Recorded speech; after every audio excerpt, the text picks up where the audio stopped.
सबैजनालाई हार्दिक शुभकामना र बधाई ज्ञापन गर्न चाहन्छु।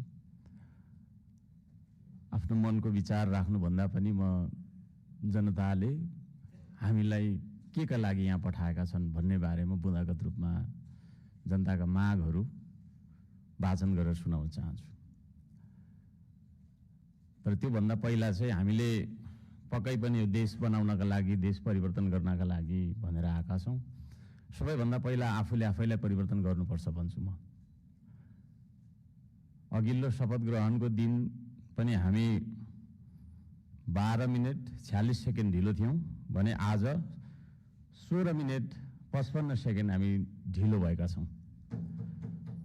जनताले हामीलाई यसरी ढिलो गर भनेर यहाँ पठाएको हो जस्तो मलाई लाग्दैन। त्यसो भएको कारणले प्रत्येक मिनेटको महत्त्व यो सदनले बुझोस्, सरकारले बुझोस्, हामी सबैले बुझौँ। नेपाली हो, नेपाली समय हो। 2 बजेको बैठक 3 बजी जाँदा पनि हुन्छ, 4 बजी जाँदा पनि हुन्छ, जे गर्दा पनि नेपाल हो, नेपाली हो भन्ने खालको जुन भाष्य हामीले मनमा लिएर बसेका छौँ, यही सबैभन्दा मुख्य कारण हो हामीले उन्नति गर्न नसक्नुको। त्यसो भएको कारणले गर्दाखेरि सभामुख महोदय मार्फत म सम्पूर्ण सदन, सरकार सबैलाई ध्यान आकर्षण गराउन चाहन्छु। आउँदा दिनमा हामी बैठक सुरु हुनुभन्दा थोरैमा पनि 5 मिनट अगाडि उपस्थित हुनुपर्छ।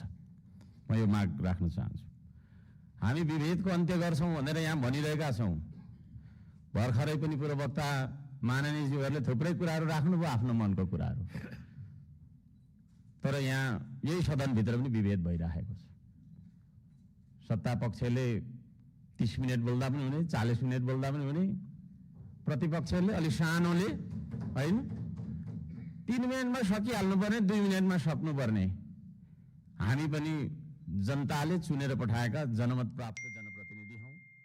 त्यसो भएको कारणले गर्दाखेरि हामीले आफ्ना क्षेत्रका आवश्यकताहरू, आफ्ना तपाईँको चाहिँ के अरे मागहरू राख्नका लागि प्रशस्त समय दिनुपर्दछ।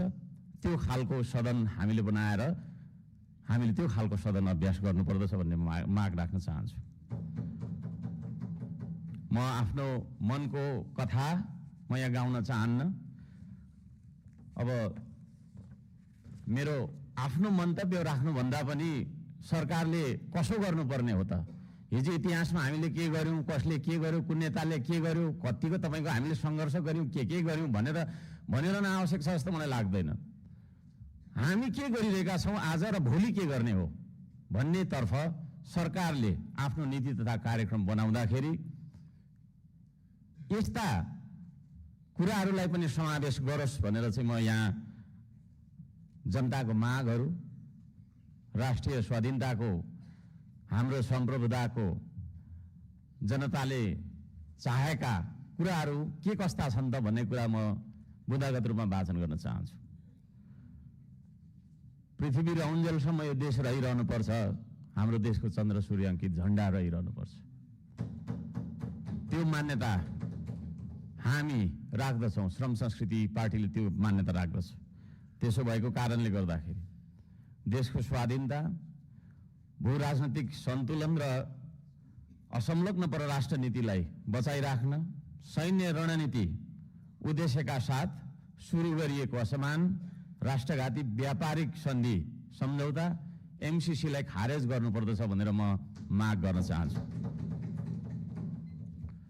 2 नम्बरमा सीमावर्ती क्षेत्रमा छिमेकी मुलुकहरूले गरिरहेको गतिविधिलाई सक्रिय रूपमा नेपाल सरकारले निगरानी राख्नुपर्दछ र संयुक्त राष्ट्र सङ्घ लगायतका निकायहरूमा गएर हाम्रो देशका 4 किल्ला कतिवटा हाम्रो भूगोल भन्ने सिमाना यकिन गरेर सिमानाको रक्षार्थ नेपाली सेनालाई खटाउनु पर्दछ भन्ने म माग राख्न चाहन्छु। नेपाली जनताले यो माग राखेको कुरा म जानकारी गराउन चाहन्छु। जनताले सोझै चुन्न पाउने प्रत्यक्ष कार्यकारीको चुनाव गर्नेतर्फ सरकारको नीति तथा कार्यक्रम अगाडि बढोस्। यदि सरकारले 2/3 नजिकको सरकारले त्यो कुरा अगाडि सार्छ भने त्यसमा हामी सबैले सहयोग गर्नुपर्दछ। नम्बर 4, जेनजी आन्दोलनमा डिस्कोड चलाएर जेनजी बालबालिकाहरूलाई स्कुल ड्रेसमा आन्दोलनमा बोलाउने शान्तिपूर्ण आन्दोलनलाई भड्काएर हिंसात्मक बनाउने, आन्दोलनमाथि अन्धधुन्ध गोली चलाएर दमन गर्ने, 23 गतेको घटना घटाउने, साथै 24 गते सिंहदरबार, संसद भवन, सर्वोच्च अदालत जस्ता सरकारी भवनहरू जलाउने कृत्य गर्ने मान्छेहरूलाई पनि तपाईँको चाहिँ के अरे कारबाहीमा ल्याउनका लागि उच्च स्तरीय छानबिन समिति आयोग गठन गर्नका लागि हामी माग गर्दछौँ। 5 नम्बर, सम्पत्ति छानबिन तथा शुद्धिकरण अभियान सुरु गर्नुपर्दछ। सबैभन्दा पहिला अहिले सरकारमा रहेका मन्त्री परिषदका सम्पूर्ण मन्त्रीहरू, सांसदहरू, हामी सबैजना सबैको तपाईँको चाहिँ के अरे हाम्रो सम्पत्ति छानबिन हुनुपर्दछ। हामीबाट सुरु गर्नुपर्दछ त्यो चिज, किनभने हामी नियम कानुन बनाउने भने हामीबाटै त्यो कुरा लागू भएर जानुपर्दछ। हामीले बनाएको नियम कानुनले अरूलाई मात्रै ठ्याङ्ग्रोमा कस्ने खालको व्यवहार हामीले गर्नु हुँदैन भन्ने माग राख्दछु। शिक्षालाई जीवनोपयोगी बनाउनु पर्दछ। उत्पादन, निर्माण र आविष्कारसँग जोड्नु पर्दछ शिक्षालाई। शिक्षा भन्ने बित्तिकै कथा पढ्ने विषयवस्तु होइन, त्यो भन्ने बित्तिकै उत्पादन, निर्माण र आविष्कारसँग जोडिनु पर्दछ भन्ने हाम्रो माग हो। त्यसतर्फ सरकारले ध्यान दियोस्। हप्तामा 3 दिन मात्रै थ्योरी पढ्दाखेरि हुन्छ, 4 दिन विद्यार्थीले उत्पादन, निर्माण र आविष्कारसँग जोडेर क्रियाकलापहरू गर्न सक्नुपर्दछ। त्यो खालको जीवनोपयोगी शिक्षा लागू गरिनुपर्दछ भन्ने हामी माग राख्दछौँ। 7 नम्बरमा, खेतीबारीको समस्या हल नगरी देशको आर्थिक समस्या हामीले सुल्झाउन सक्दैनौँ, आर्थिक उन्नति हुन सक्दैन। त्यसो भएको कारणले कृषिमा देखिएका समस्याहरू पहिचान गर्ने र समस्या हल गर्ने सबै खालका तपाईँको प्राविधिक उपायहरू अपनाउने काम गरिनुपर्दछ भन्ने ध्यान आकर्षण गराउन चाहन्छु। नम्बर 8मा, कम्तीमा एक पालिकामा एउटा उद्योग हुनुपर्दछ, एक परिवारमा एकजना रोजगार हुनुपर्दछ। त्यो खालको नीति हामीले अपनाउनु पर्दछ। बन्द गरिएका उद्योगहरूलाई पुनः सञ्चालन गर्ने साथै नयाँ उद्योगहरूको स्थापना गर्ने नीति तथा कार्यक्रम सरकारले ल्याउनु पर्दछ भन्ने ध्यान आकर्षण गर्न चाहन्छु। 9 नम्बरमा, जनताको सेवा सुविधा, विकास र समृद्धिमा सार्वजनिक हितका लागि प्राकृतिक स्रोत साधन ढुङ्गा, गिटी, माटो, खोला, नाला, खानी, खनिज, वन जङ्गल जस्ता स्रोत साधनका सदुपयोग गर्न पाउने गरी सहज किसिमको चाहिँ नियम कानुन बनाउनु पर्दछ। कहीँ कतै हामी हुन्छ म सक्छु अब र यी सम्पूर्ण स्रोत साधनलाई परिचालन गरेर चाहिँ हाम्रो देशलाई समृद्ध बनाउनतर्फ हामीले ध्यान दिनुपर्दछ भनेर भन्न चाहन्छु। म यहाँ शुभकामना मात्रै दिनुभन्दा सरकारको नीति तथा कार्यक्रमको कुन दिशामा जानुपर्दछ भन्ने एउटा सल्लाह सुझाव र प्रस्ताव प्रस्तुत गर्न चाहन्छु। प्राकृतिक संरक्षण गर्नुपर्दछ, संस्कृतिको प्रवर्धन गर्ने र प्रवृत्तिको विकास गर्ने नीति सरकारले लियोस्। सुशासनका निम्ति भ्रष्टाचार तपाईँको चाहिँ अन्त्य गर्ने, निष्पक्ष, मितव्ययी, पारदर्शी, जवाफदेही, दूरदर्शी, परिपक्व र दीर्घकालीन कामहरू गर्नेतर्फ सरकार अगाडि बढ्नुपर्दछ।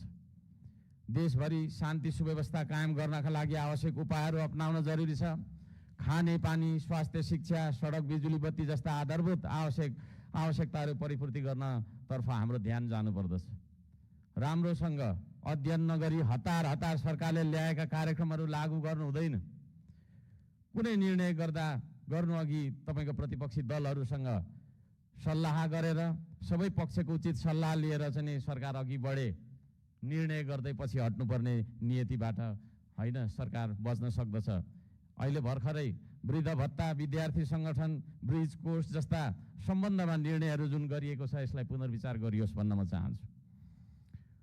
वृद्ध भत्ताको समयको मापदण्डलाई जुन फेरबदल गर्ने भन्ने कुराहरू आएको छ कार्यसूचीमा, त्यस्ता कुराहरूमा सरकारले ध्यान दिएर मात्रै अगाडि बढ्दाखेरि राम्रो हुन्छ भन्ने माग राख्दछु। सुकुम्बासी भन्दै नागरिकको बासको अधिकारलाई खोज्दै डोजर चलाउने, राज्य आतङ्क फैलाउने चलनको अन्त्य गरियोस्।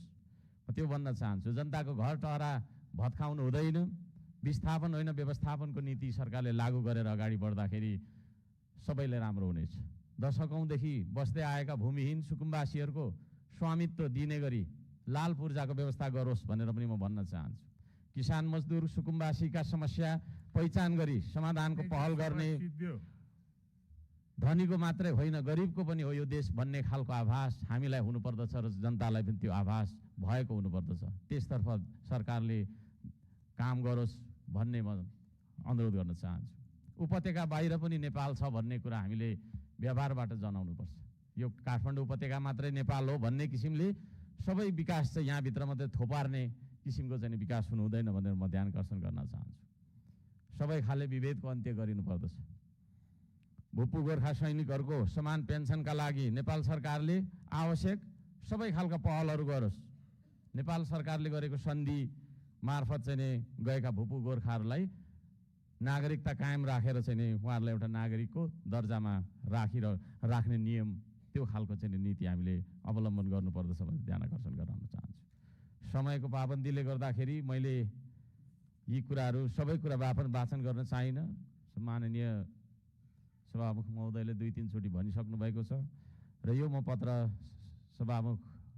सम्माननीय सभामुख महोदय मार्फत टेबल गर्न चाहन्छु र यस सल्लाह सुझाव अन्तर्गत सरकारले आफ्ना विचारहरू, आफ्ना नीति तथा योजनाहरू